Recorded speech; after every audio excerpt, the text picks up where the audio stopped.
बिस्मिल्लाहिर्रहमानिर्रहीम। नाज़रीन, प्रोग्राम गुफ्तगू के साथ आपका मेज़बान फ़ाखर मलिक हाज़िर खिदमत है।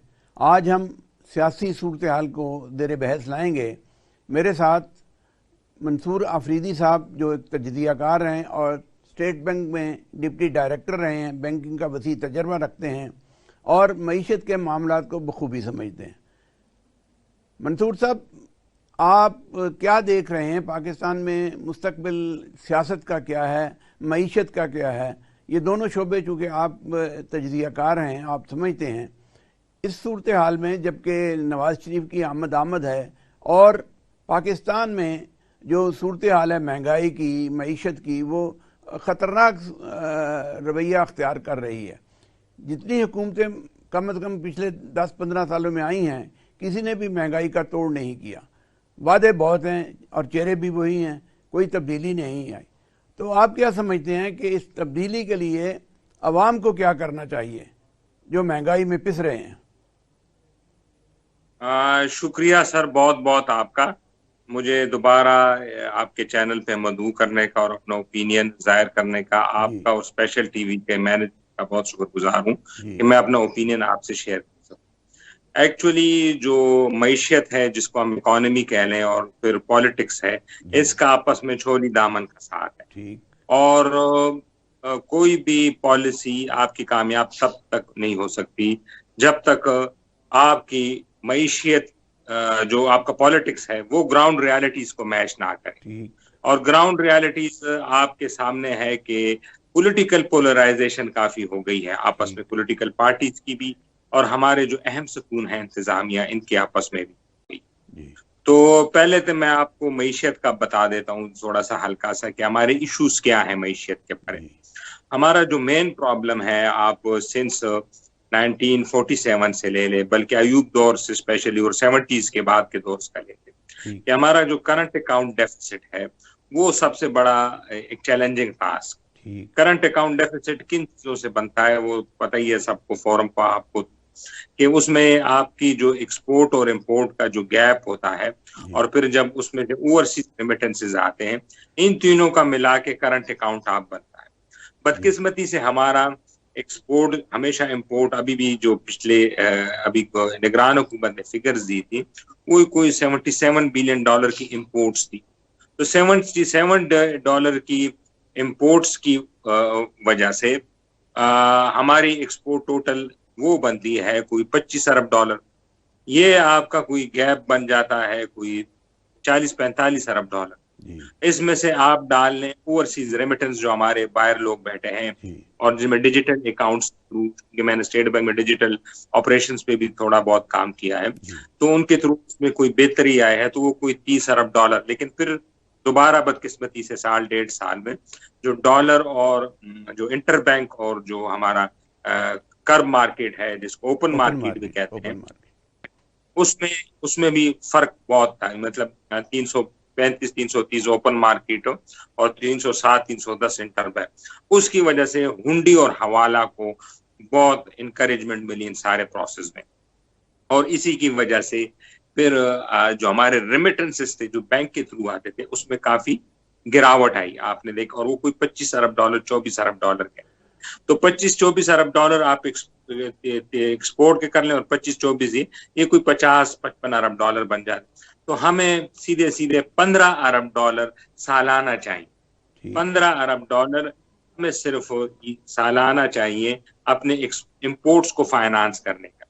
और 15 अरब, और ये उसके अलावा है जो हमने कर्जे लिए हैं, जो हमने पेमेंट्स करनी है। यानी इस साल हमने $22 अरब की पेमेंट करनी है, अगले साल हमने $22 अरब की करनी है, और अगले साल भी 22-23 को $75 अरब 3 सालों में हमने सूद की शरह में।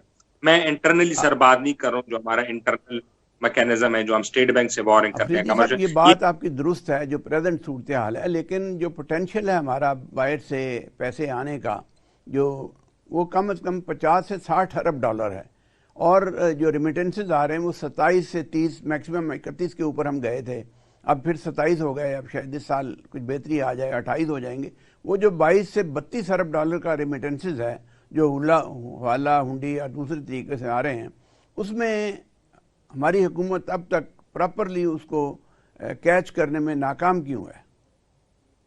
इसमें से जो बाहर के जो ओवरसीज जो हमारे हैं, खासकर जो गल्फ वाले हैं, वो तो सारे रेमिटेंसेस भेज रहे हैं। वो चाहे वो हवाला के थ्रू भेजें या इंटर बैंक हो, क्योंकि वो सारे मजदूरी करने गए हैं, केपी से गए हैं, इंटीरियर सिंध पंजाब से गए। उन्होंने तो अपने अहलो अयाल को सपोर्ट करने के लिए वो तो पैसे आ रहे हैं और वो अकाउंट फार हो रहे हैं।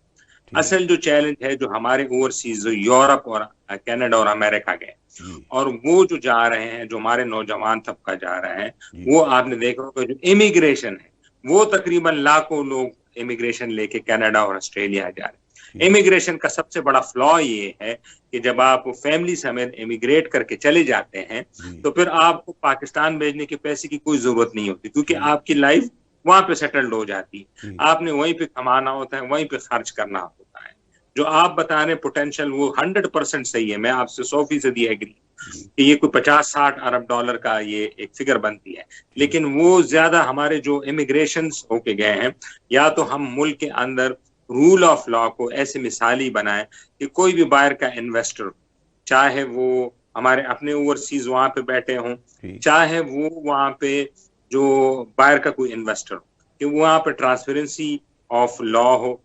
हमारे जो कोर्ट के डिसीजंस होते हैं, चाहे सिविल मुकदमात हैं और बाकी इश्यूज हैं, वो ट्रांसपेरेंट। खराबियों की बात कर रहे हैं, तरह के आप उन खराबियों की निशानदही कर रहे हैं जो रिमिटेंसेस आने में रुकावट का बायस है। मैं ये गुजारिश कर रहा हूँ कि अगर हम अपनी पॉलिसी को देखें, पाकिस्तान की पॉलिसी को देखें और भारत की पॉलिसी को देखें, भारत हमसे कहीं ज़्यादा आगे रिमिटेंसेस ले रहा है। हालांकि पाकिस्तान का पोटेंशियल इंडिया से अगर ज़्यादा नहीं है तो कम भी नहीं है। इंडिया इस वक्त गालबन 120 बिलियन डॉलर उनके आ रहे हैं, हमारे यहाँ 50 भी नहीं आ रहे। पाकिस्तान भी वही पॉलिसीज अपना ले जो हमारे हमसाया मुल्क में हैं, तो हम इस सूरत हाल को बेहतर मीट कर सकते हैं और पाकिस्तान को प्रॉस्पर कर सकते हैं। जी बिल्कुल, आपने सही कहा। इसमें जो उनके जो माइलस्टोन्स अचीवमेंट है, उन्होंने जितना भी हुकूमत का अमल दखल है बिजनेस और रोजगार में, वो ये उनकी जो मोदी साहब की जो हुकूमत है और उससे पहले की जो हुकूमतें हैं, उन्होंने हुकूमत सरकार ने रिट्रैक्ट किया है। यानी बिजनेस से जहां पे उनके काम नहीं थे, मतलब उनका एक सबसे बड़ा था, मनमोहन सिंह ने उसको हटाया वहां से, लाइसेंस राज कहा जाता था। यानी कोई भी बाहर का कोई भी कारोबारी शख्स आता था, कोई भी अपने ओवरसीज के जो एम्प्लॉय जो आके दोबारा हिंदुस्तान में आके वहां पे बिजनेस इंस्टॉल करना चाहते थे, वहां पे हर डिपार्टमेंट में जाके लाइसेंस लेना पड़ता था और इसका बाकायदा नाम दिया गया लाइसेंस राज। उन्होंने आके जब 92 के रिफॉर्म्स किए तो ये लाइसेंस राज का खात्मा कर दिया। आप आए, आप वहां पे इन्वेस्ट करें, जिस स्टेट में भी जाएं, वो चीफ मिनिस्टर आपको वहां पे जो चीफ मिनिस्टर होता है, वहां का जो मिनिस्टर होता है या जो कंसर्न डिपार्टमेंट, वो आपको फैसिलिटेट करता है उस इन्वेस्टमेंट। तो वो ओवरसीज रेमिटेंस वो बढ़ गए। दूसरी उनकी जो सबसे है कि उनका जो डायस्पोरा है, जो स्टूडेंट बाहर गए हैं अमेरिका में, आप देख लें उनके गूगल हो गए, यूट्यूब हो गए, सबके जो हेड्स हैं वो इंडियंस हैं। वो अपने इंस्टीट्यूशन MIT वगैरह से पढ़ के गए और वो जाके फिर हार्वर्ड से फर्दर डिग्री ली और वहां बड़े हाई क्लास जॉब्स उन्होंने लेके, अभी वर्ल्ड बैंक का जो प्रेसिडेंट भी बना है वो भी इंडियन बना है। उस वजह से जब उनके रेमिटेंसेस आते हैं, क्योंकि वो हाईली पेड उनके लोग हैं वहां पे, यानी वो लाखों डॉलर कमाते हैं। अगर हमारे 2-3 हजार डॉलर कमाते हैं तो उनके 60-70 हजार एक लड़का डॉलर कमाता है। उस वजह से वो रेमिटेंसेस भी उनकी बढ़ गई हैं, क्योंकि उन्होंने अपने एजुकेशन पे इन्वेस्ट किया है। हमारे ज्यादातर गल्फ स्टेट में लोग जाते हैं, जो कि हमारे, मैं खुद मर्दान से बिलोंग करता हूँ, KP से, तो ज्यादातर मजदूर तबका गल्फ में जाता है। वहां पे वो ड्राइवरी करता है या वहां पे मजदूरी करता है, वो वेजेस कंपैरेटिवली उनके वो कम है।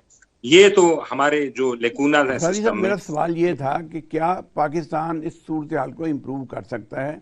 मादी की हुकूमतों ने बड़ी गफलत का मुजाहरा किया है। कम से कम मैं अगर पिछले 30-40 सालों को देखूं तो उन्होंने प्रो पाकिस्तान यानी प्रो इंडस्ट्री या प्रो इन्वेस्टमेंट पॉलिसीज़ नहीं बनाई जो तारकीन वतन के साथ जुड़ी होती, और वो एक नई सूरत हाल पैदा करते। ये वो ज़रूरत थी कि जिसको पूरा नहीं किया गया। और अभी भी मैं समझता हूँ कि ये सूरत हाल अगर बनाई जाए आप देखें कि सिर्फ इस वक्त 12 अरब डॉलर जो हैं रियल एस्टेट में जा रहे हैं, और रियल एस्टेट कोई हकीकी बिजनेस नहीं है। रियल एस्टेट एक यानी आप गैर पैदावारी उसे सेक्टर कह सकते हैं। इसको पैदावारी सेक्टर में लाने के लिए आपके ख्याल में क्या करना चाहिए हुकूमत को? आने वाली हुकूमत को, जाने वाली हुकूमत तो खैर चली गई, जो उसने किया वो सबके सामने है, और आने वाली हुकूमत को क्या करना चाहिए?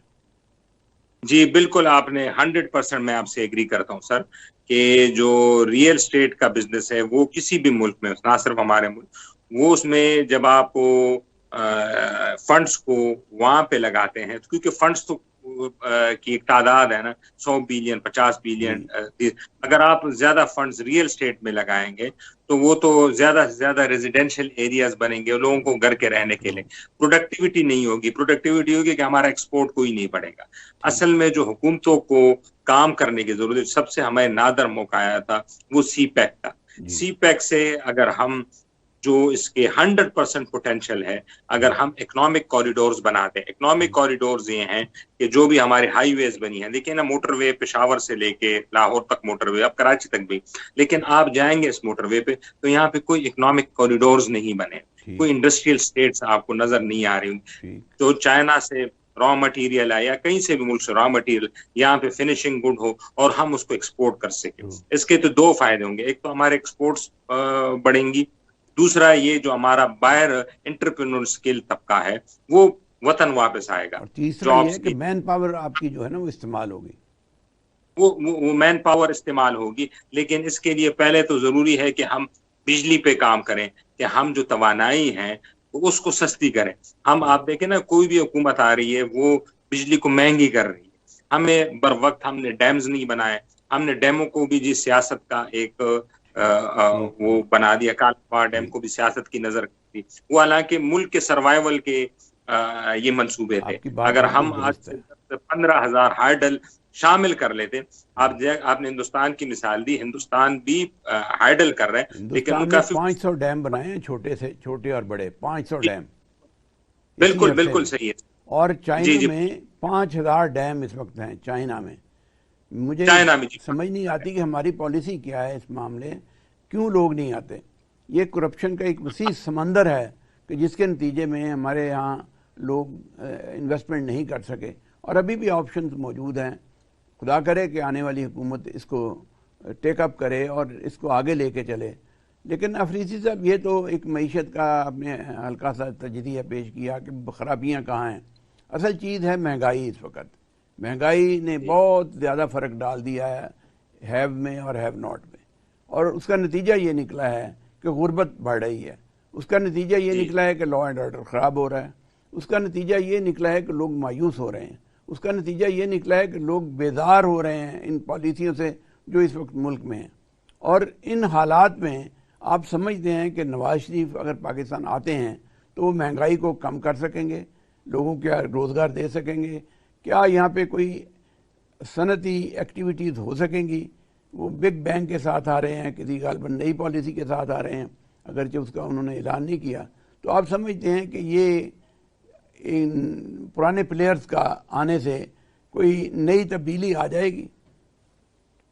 जी सर, दुआ तो हम कर सकते हैं क्योंकि हमारा मुल्क है और हमने यहीं पे जीना है और मरना है, तो इसकी प्रॉस्पेरिटी के लिए तो हमारी दुआएं हैं। लेकिन जो मियाँ साहब की बात की आपकी, अल्लाह करे उससे कुछ फर्क पड़े। लेकिन असल में सर मेरे तो यही ओपिनियन, जिस फोरम पे भी जाता हूँ, कि हमें सारे पॉलिटिशियंस को, हमारी इस्टेब्लिशमेंट को और हमारी जुडिशरी, ये जो मेन पिलर है, और मीडिया भी किसी हद तक, इनको चार्टर ऑफ डेमोक्रेसी बनानी पड़ेगी। चार्टर ऑफ डेमोक्रेसी ये है कि कोई भी हुकूमत को, कोई अपोजिशन में जाए या कोई हुकूमत में आए, जो 4-5 चीजें हैं जो हुकूमतों ने सेट की हैं उसको चेंज ना करें। मतलब अगर आपने इन्वेस्टमेंट की कोई पॉलिसी बनाई है, आपने सब्सिडी कोई खत्म की है, सब्सिडी खत्म करना, हालांकि लोगों को बड़ी तकलीफ होती है सब्सिडी खत्म करने पे, लेकिन के सब्सिडी पे मुल्क तरक्की नहीं करते।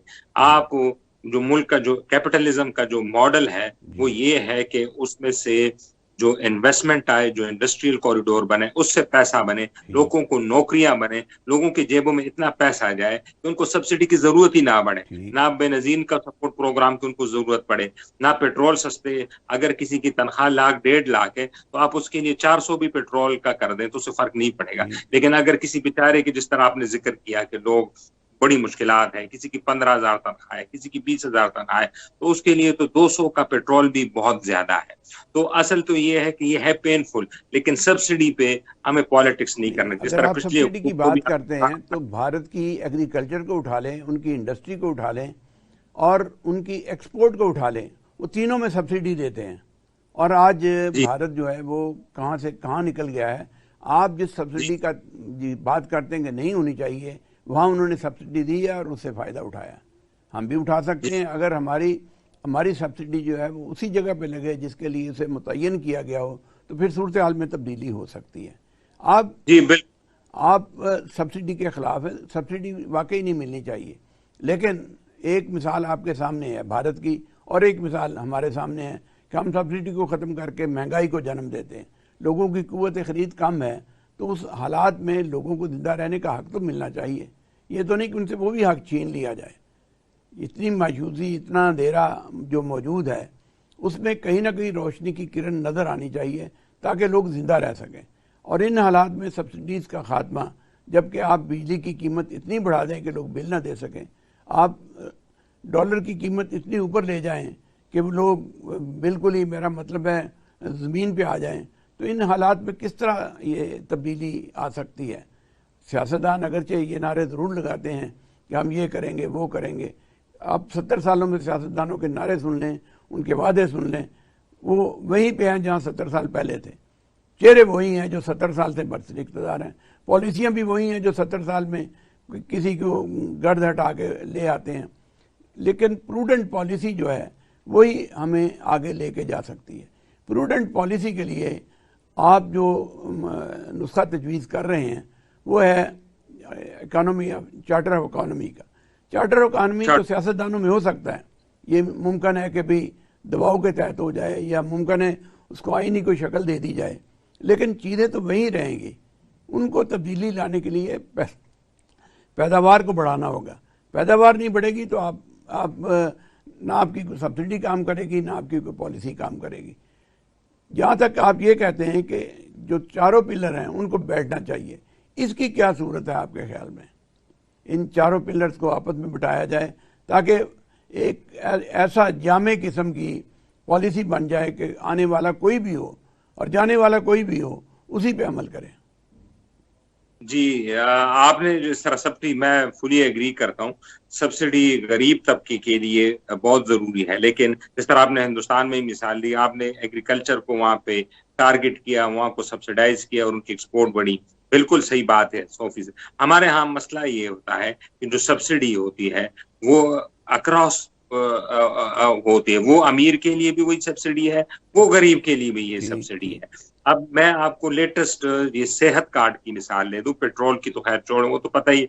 सेहत कार्ड केपी में सबसे ज्यादा इम्प्लीमेंट था क्योंकि पीटीआई की हुकूमत थी, लेकिन उस सेहत कार्ड पे यानी नवाज शरीफ भी साहब भी इलाज कर सकते हैं, मलिक रियाज साहब भी इलाज कर सकते हैं उसी सेहत का। और मैंने यहाँ पे खुद पर्सनली जानता हूँ कि बड़े अच्छे खाते पीते लोग उन्होंने सेहत कार्ड का इस्तेमाल किया। अब ये सेहत कार्ड अंडर प्रिविलेज लोगों को होना चाहिए था, क्योंकि इवेंचुअली तो स्टेट पे बर्डन पड़ रहा है ना उस पैसों का सेहत कार्ड पे। वो तो मिडिल क्लास के लिए होना चाहिए था जिसकी आमदन 1,00,000, 2,00,000, 1,500। अब जो बंदा महीने में करोड़ों कमा रहा है, अगर वो सेहत कार्ड के लिए यूज कर रहा है तो वो तो स्टेट पे बर्डन है। तो मेरे सिर्फ पॉइंट ऑफ व्यू यही था। बाकी मैं आपसे एग्री करता हूँ कि सब्सिडी के बगैर गरीब तबके लिए तो बहुत बेनजीर कम सपोर्ट हो गया। सेहत कार्ड हो गया, पेट्रोल को भी हम टारगेट कर सकते हैं कि मोटरसाइकिल या 1000 सीसी गाड़ी या 1500 सीसी गाड़ी यहाँ तक करें। जो बंदा V8 लैंड क्रूजर में 15 करोड़ की गाड़ी में घूम रहा है तो वो पेट्रोल पे सब्सिडी उसको देना वो नाजायज है। और ये IMF भी आप कह रहे, जो IMF की चीफ थे MD, परसों उन्होंने इसी बात पे जोर दिया कि हम आपको कहते हैं कि गरीब पे पैसा लगाएं लेकिन अमीर से लेके दें, तो वो हम कर नहीं रहे। दूसरी आपने जो जिक्र किया कि कौन कर सकता है चार्टर ऑफ डेमोक्रेसी, तो हमारे यहाँ जो एक हकीकत पिलर है या ताकत है वो है एस्टेब्लिशमेंट की। अब और आपने पांचवा एस्टेब्लिशमेंट, पिलर भी ले लिया, उसमें 4 पिलर तो लोग कहते थे, अब पांचवा पिलर भी नाम नहीं आपने लिया लेकिन उनको शामिल कर दिया। हाँ जी, हाँ जी। तो वो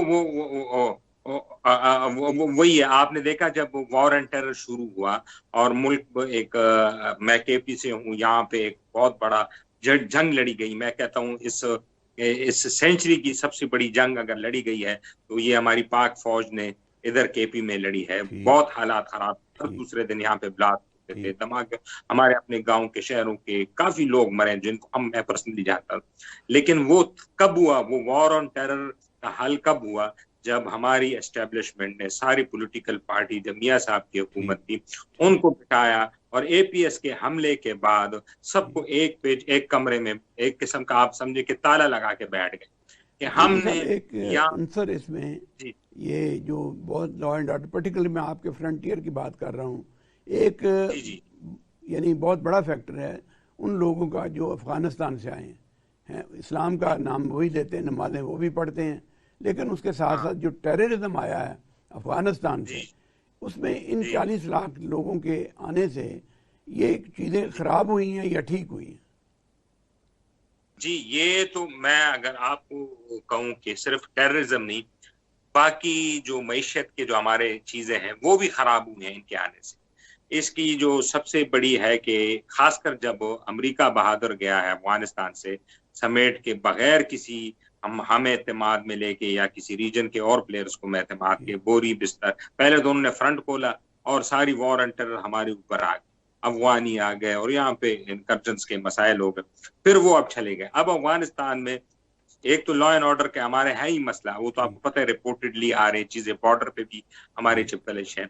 सबसे बड़ा मसला जो है, पेशावर चौक के यादगार से डॉलर स्मगल हो रहे, ठीक यहाँ से चीनी स्मगल हो रहे, ठीक यहाँ से आटा स्मगल हो रहा है। ठीक हम ये समझे कि हम पाकिस्तान 24 करोड़ आबादी नहीं है, हमारी 30 करोड़ आबादी, ठीक हमने 5-6 करोड़ अफगानियों को भी साथ में पालना है। ठीक क्योंकि उनके तो सारे जो तिजारतें, जो 8 अरब डॉलर थे, वो भी अमेरिका ने फ्रीज कर दिए। उनके ठीक पास डॉलर नहीं है, वो पाकिस्तान आते हैं, पाकिस्तानी रुपए से डॉलर खरीदते हैं, वही डॉलर अपने मुल्क में ले जाते हैं, उसी डॉलर को सरकार या कंपनियों पे भेज देते हैं और वही डॉलर हमें वापस आके हमसे चीजें ले जाते हैं। ये मैं एक्सपोर्ट की बात कर रहा हूँ, ठीक सही ठीक। वाले में।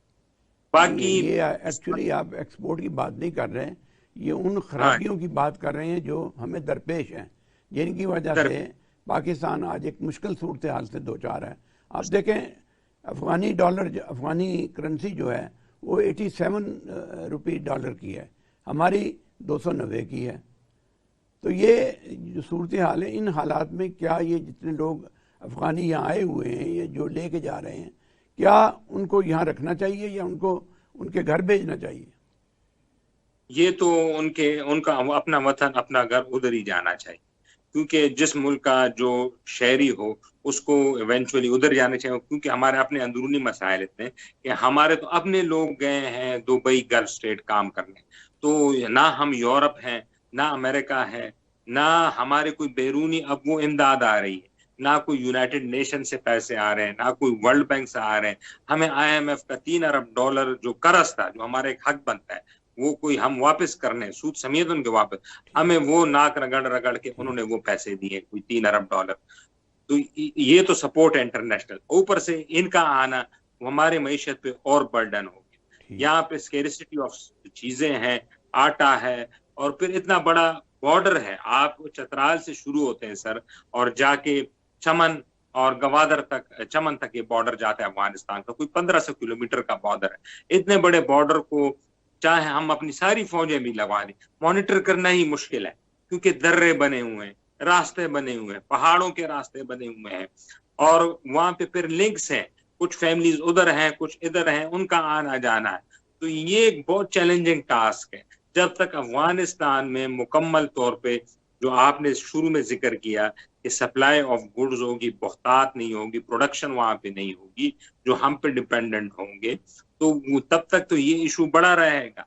तो इसके लिए तो हमारी फॉरेन पॉलिसी अफगान हुकूमत को तस्लीम किया जाए, क्योंकि अब वो एक हकीकत बन चुकी है, और उनके बैरूनी इमदाद आए ताकि हमारी जान छूटे। हम तो मतलब मैं तो केपी के हूँ, आप देखें इधर तो हर चीज जो है वो आसमान से बातें कर रही। टमाटर आता है सुबह कुछ और रेट होता है, शाम को उसका कुछ और रेट। मौजूदा जो चीफ साहब है, मौजूदा हुकूमत है, इन्होंने बड़े स्ट्रिंग ऑपरेशंस किए। उसका भी मैं जिक्र कर दूं आपको, जो जो हमारा चौक यादगार जो ब्रांच, जो ये जो मनी एक्सचेंजर बैठे थे पेशावर में, वो सारा उनको फ्रीज कर दिया, बंद कर दिया। यहाँ से सबसे ज्यादा स्मगलिंग होती थी। वो कामयाब ऑपरेशन जारी है, लोगों के घरों से भी अरबों डॉलर निकल रहे हैं। लेकिन ये एक शॉर्ट टर्म है सर, ये एक हम कहने के ये पैनाडोल है। जिस तरह आप डॉक्टर के पास जाते हैं बड़ी बीमारी लेके, वो आपकी बड़ी बीमारी इलाज करने के बजाय वो आपको पैनाडोल दे देता है, पेन किलर दे देता है।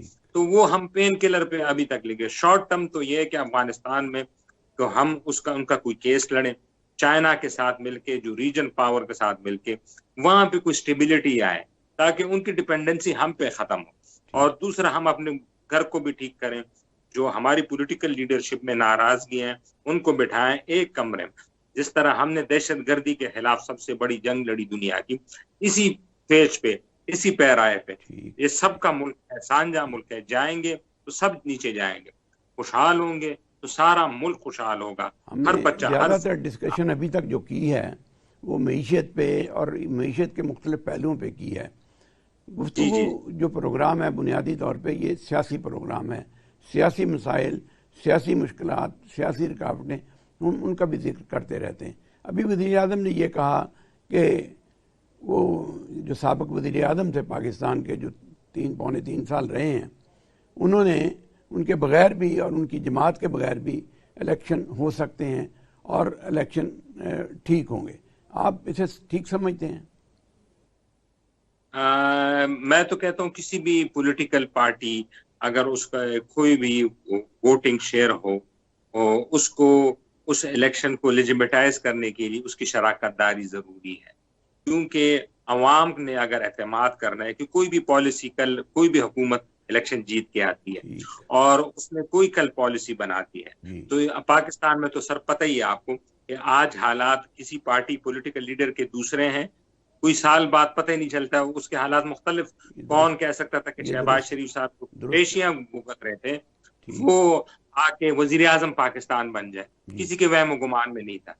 कौन कह सकता था कि अनवर हक काकड़ साहब जाएंगे ये वजीर आजम।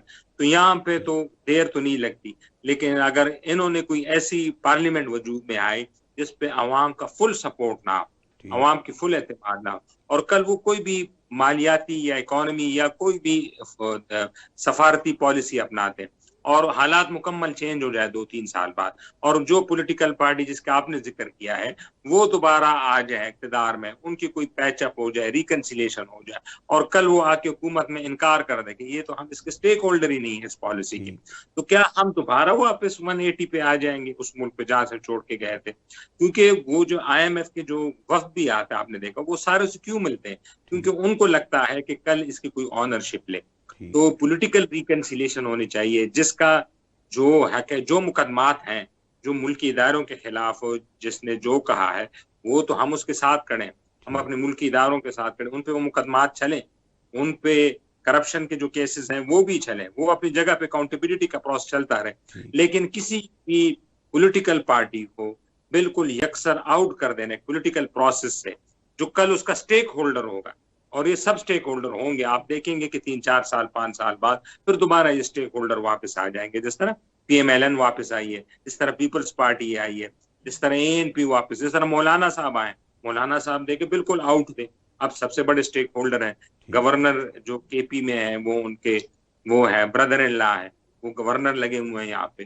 तो मेरे तो ये ओपिनियन है कि किसी भी पॉलिटिकल पार्टी को आउट करना, इलेक्शन एक बेईमानी होगा, उसमें सबको पार्टिसिपेशन होनी चाहिए। सब आप इलेक्शन के मैदान में लड़े, आपने जो भी उसमें अपना मंशूर पेश करना है, आप इलेक्शन में उसको शिकस्त दे के आए, तो तब बात मानी जाएगी कि भाई अवाम आपके साथ खड़ी है, और आप कल जो भी अपना मंसूबा या कोई भी एजेंडा लेके आएंगे तो उस पर एक मोहर सख्त साबित होगी पार्लियामेंट की तरफ से। ये नुमाइंदा आपकी मंतकी तौर पे तो दुरुस्त है, लेकिन पिछले 3.5 साल में उस हुकूमत ने जो कुछ किया है और जिस तरह उन्होंने हुकूमत की है और जिस तरह उन्होंने लोगों के दरमियान तफरीक पैदा कर दी है और जिस तरह एक एक घर में धड़ेबंदी हो गई है। मुझे अच्छी तरह याद है कि पीपल्स पार्टी जब भुट्टो साहब आए थे तो भुट्टो साहब ने बहुत ऐसी बातें की थी कि जो नावाजिब थी, नारवा थी, लोगों के नाम रख के सब कुछ किया, लेकिन इतनी पोलराइजेशन उस वक्त नहीं थी। और भुट्टो साहब सियासतदानों से मिलते भी थे, बात भी करते थे, जाते भी थे, हत्ता कि मौलाना मौदूदी के घर गए थे वो, मुझे बहुत अच्छी तरह याद है। और ये जो सूरत हाल पिछले 3.5 सालों में नफरत की दीवारें खड़ी की गई हैं, ये गालिबन उसी का रद्द अमल है कि आज वो जेल में है। अगर वो सूरत हाल पैदा ना होती तो आज ये सूरत हाल पैदा ना होती जो हमारे सामने है। इसका कोई इलाज है क्या? इस बात से तो मैं आपसे एग्री करता हूँ। जो आपने भुट्टो साहब की मिसाल दी, हालांकि बड़ी पोलराइजेशन उस वक्त भी थी, वो एक स्टेटस को चैलेंज करके आए थे, लेकिन फिर वो महमूदुद्दीन साहब के पास भी गए, वो गफार खान साहब के पास, वली खान वगैरह उनके पास भी, वो रिकन्सिलिएशन अपनी, यही जो आपने पॉइंट आउट किया है कि जो साबिक चेयरमैन है उनकी सबसे बड़ी कमजोरी कह लें, उनकी सबसे बड़ी खराबी कह लें, वो यही है कि वो उनमें रिकन्सिलिएशन का जज्बा ही नहीं है। मैं खुद ऐनी शाहिद हूँ, जब हमारे यहाँ इधर हैदर होती, अगर आप नाम सुना, जो चीफ मिनिस्टर थे केपी के, उनके वालिद साहब फौत हुए थे, उनके जनाजे पे दुआ पे सारे लीडर आना है, मियाँ साहब या शहबाज शरीफ, मुझे याद है मियाँ नवाज शरीफ साहब वो खुद आए थे, पीपल्स पार्टी जरदारी साहब, सारे ये नहीं है। हालांकि ये उस वक्त पेशावर में बैठे थे जब उनका वो हुआ था।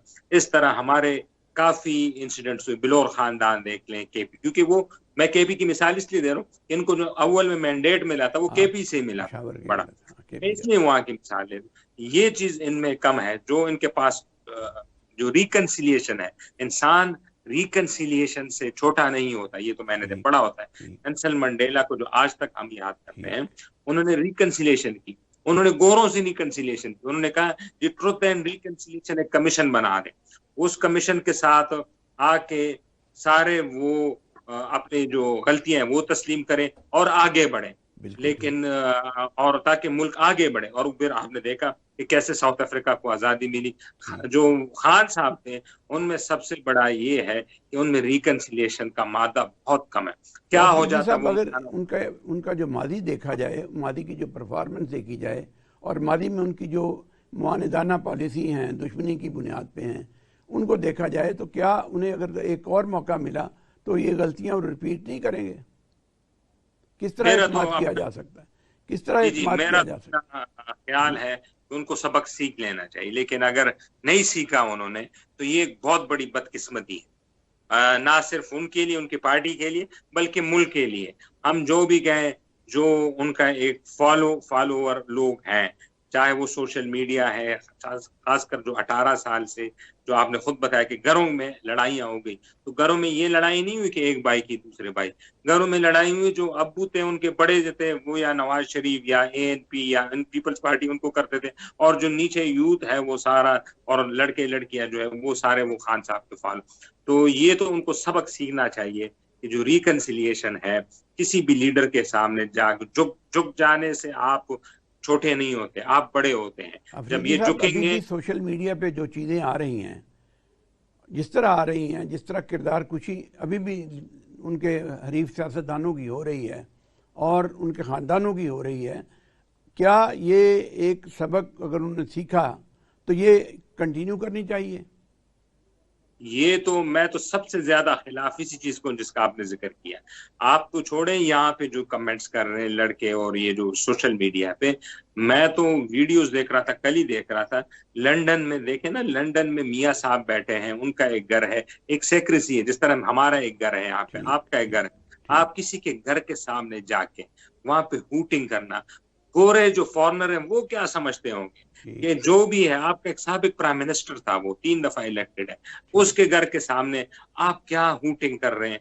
क्या आप पाकिस्तान का इमेज क्या दे रहे हैं? वो मरियम औरंगजेब साहिबा गई थी, उनके वो एक सबसे बड़ी है कि वो औरत है, वो पॉलिटिशियन भी छोड़े उनका कि वो पॉलिटिक्स में है कि नहीं है, सबसे बड़ी चीज है कि वो एक औरत है। औरत का रिस्पेक्ट हर मुसलमान और हर पाकिस्तानी के लिए एक पहली चीज है, प्रायोरिटी है। वो उनके सामने जाके हूटिंग की, वो जहीं पे जिस शॉप में गए हूटिंग की, तो इससे तो देखें ना, सिर्फ उन्होंने अपनी पार्टी का नुकसान नहीं किया, बल्कि उन्होंने तो पाकिस्तान के इमेज का भी नुकसान किया है कि आप ये सारी जो सूरत हाल है, ये सारी सूरत हाल क्या इंडिकेट करती है कि अगर वो लोग दोबारा इख्तियार में आ जाते हैं या इक़्तिदार उनको मिल जाता है किसी सूरत में, तो ये जो अभी भी हो रहा है, अब वो गवर्नमेंट में नहीं है और जिस तरह की किरदार कुशी और प्रोपेगेंडा वो कर रहे हैं, ये उन पे किस तरह एतमाद किया जाता है? एस्टेब्लिशमेंट कैसे एतमाद करेगी?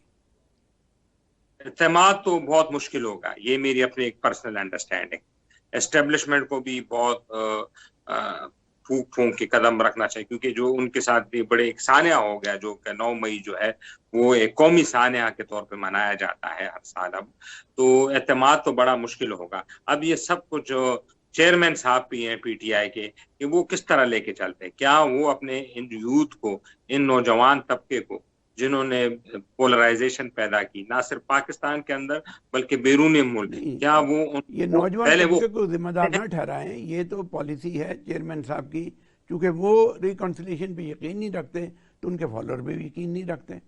ये असल पॉलिसी, जिस तरह रहनुमा जो होता है, गाइड जो होता है, वो बताता है कि भी किस तरह चलना है, और वो उन्होंने गालियां दे के, वो उन्होंने ज्यादतियां करके, वो उन्होंने किरदार कुशी करके ये साबित किया है कि वो इसी रास्ते पे चलेंगे। हालांकि उन्हें बड़े मौके मिले रिकन्सिलिएशन के।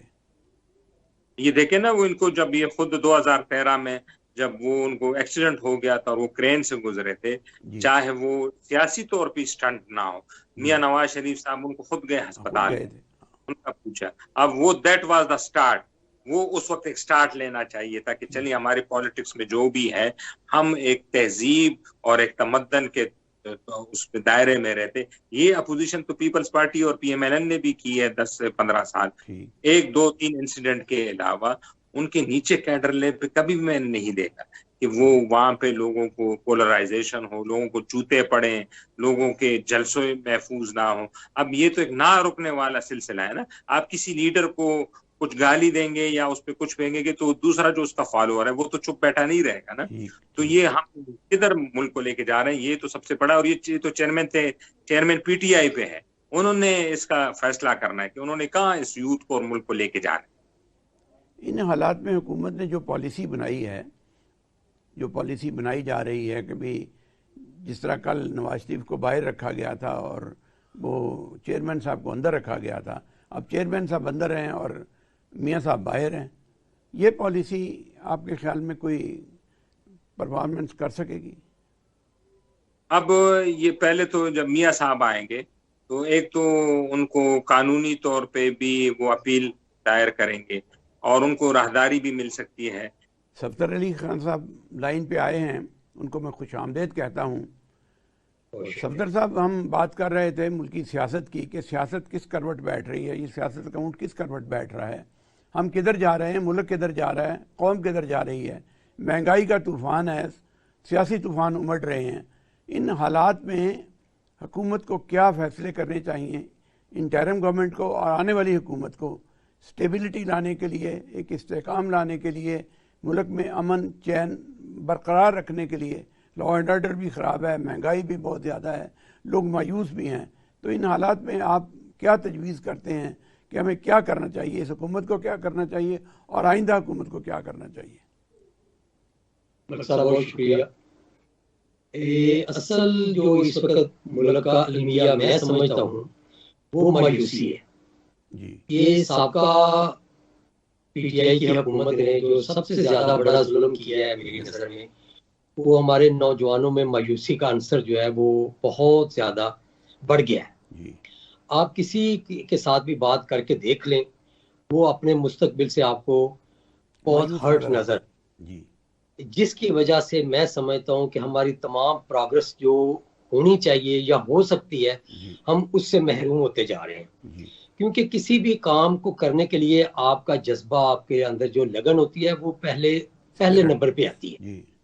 तो इस तरह इस वक्त जो हमारे मुल्क में एक आम फिजा बनी हुई है, आप किसी भी दोस्त अजीज के घर जाएं और उससे जब बात करें तो वो यही कहता है कि यार मेरे बच्चे बाहर जाने की कोशिश कर रहे हैं, तो कोई बताओ किधर जाएं, क्या करें। मैं समझता हूँ कि इस चीज पे पहले हमें तो काबू पाना चाहिए। मुल्क से मायूसी की जो फजाएं हैं इनको कम करना चाहिए। इसके लिए एक सिंपल सा असूल है, दुनिया में कहीं भी जब कोई मसला पैदा होता है तो लोग यूनिटी से, जिसे हम पंजाबी में परे कहते होते थे कि परे बैठ जाती थी, लोग बैठ जाते थे कि चलें जी कोई फैसला करें जी, पंचायत। तो हमारे बड़ों पहले नंबर पे ये करना चाहिए कि हमारी जुडिशरी की लीडरशिप, हमारे फौज की लीडरशिप और सियासी लीडरशिप, और उसमें मीडिया को भी शामिल कर लें तो कोई हर्ज नहीं है, क्योंकि ये वो ब्रेन है जो किसी भी कौम के लिए सबसे आम तरीन लोग होते हैं। इन लोगों को फॉर्मल या अनफॉर्मली किसी बाकायदा कोई स्टेज बना लें, जैसे कि सोशल सिक्योरिटी हमारे ऑलरेडी हमारे मुल्क में एक एग्जिस्ट कर रहा है अदारा जहाँ पे ये मसाइल डिस्कस होते हैं, उनमें बाकी लोगों को शामिल कर लें। और एक तस्वीर बाहर आनी चाहिए लोगों के सामने कि हमारे बड़े जो है ये बैठ के हमारी फलाह के लिए सोचना शुरू हो गए हैं। ये जो हम डिवाइड हो गए हैं, कोई अंदर जा रहा है, कोई बाहर आ रहा है और कोई बाहर से अंदर आ रहा है, ये चीज अगर तो कोई जुर्म किया है किसी ने तो उसको माफी नहीं होनी चाहिए। पहली बात तो ये है, जब तक आपको जुर्म की सजा नहीं मिलेगी आप कैसे इत्तेमाद बहाल करेंगे, और आप कैसे ये दूसरे के मुंह से बात सुनना खत्म होगी कि जी हमारे मुल्क में नाइंसाफी है। तो नाइंसाफी को खत्म करने के लिए सबसे पहले हमें लेकिन वो तहकीक सही होनी चाहिए, एहतसाब सही होना चाहिए। जिस तरह का पिछले 75 साल में एहतसाब हो रहा है उसकी कोई अब गुंजाइश नहीं है। अगर किसी ने जुर्म किया है और जुर्म का सबूत मिलता है, पहले इन्वेस्टिगेशन हो, उसके बाद किसी को पूछा जाए। इन्वेस्टिगेशन प्रॉपर करके हैं, पंचायत की, परे की, मिल बैठने की, एक हल क्या ये नहीं है कि हम निचली सतह पे इक़्तिदार को ले जाएं और मोहल्लों गलियों की सतह पे, छोटे शहरों की सतह पे, तहसील की सतह पे उनको मुक्तदर कर दें कि अपने मसाइल को खुद हल करें? तो क्या इससे फ़ज़ा बेहतर नहीं हो सकती? बेशक ये आपने एक बहुत अच्छी तजवीज़ है आपकी भी, लेकिन आप छोटी सतह पे जितने भी असरात आते हैं वो हमेशा ऊपर से नीचे आते हैं जी। नीचे से ऊपर ने क्या जाना होता है। जब तक हमारे जो लीडरान कराम हैं वो गाली गलोच, एक दूसरे से नफरत और कौम को डिवाइड करने की रवश से बाज नहीं आएंगे, नीचे आप कैसे सोच सकते हैं कि हम हमारे गली महलों में चैन होगा। आज सूरत हाल ये है कि लोग सियासी नुक्ता नज़र की वजह से एक दूसरे से दूरी इख्तियार कर गए। अगर आप किसी को कोई बात करते हैं तो वो आपसे नाराज हो जाता है, वो आपके आर्गुमेंट सुनने के लिए तैयार नहीं है। यही तो मैं अर्ज कर रहा हूँ कि मुल्क में एक फ़ज़ा ऐसी पिछले 5-6 साल में, बल्कि 2014 से इसकी इब्तिदा आप समझ लें कि हो चुकी है, कि इसने कौम को तकसीम दर तकसीम कर दिया है। और एक रेडी बांड से लेके एक किसी हायर पोजीशन पे बैठे हुए बंदे के साथ आप गुफ्तगू करके देख लें कि आपको एक उसके अंदर मायूसी की झलक और गुस्से की झलक वाज़े नजर आएगी। वो तो इस चीज का एक रद्द अमल है ना, जब तक कि हम कोई अपनी कौम को प्रोग्राम न दे कि हमारा आइंदा 5 साल का या 4 साल का या 10 साल का जो भी एक लिमिट वो कर रहे हो, उसमें हम एक एम दें और उस पर फिर यूनिटी पे पहले दिखाएं। पहले तो हमें यूनिटी दिखानी होगी। अब आप हमारी सुप्रीम कोर्ट को देख लें, उस पर यह तासर कायम हो गया है कि ये सुप्रीम कोर्ट तकसीम है। इसी तरह सियासतदान उनकी तो तकसीम आप वाजे है।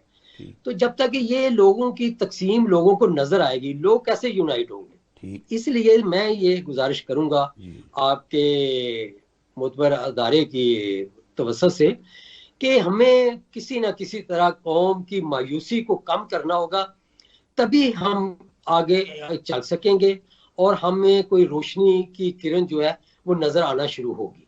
नादरीन, आपने सियासत, मईशत, महंगाई और दीगर मौज़ूआत पे हमारे मुअज़्ज़ज़ मेहमानान मंसूर आफरीदी साहब और सफ़दर अली ख़ान साहब की गुफ्तगू सुनी।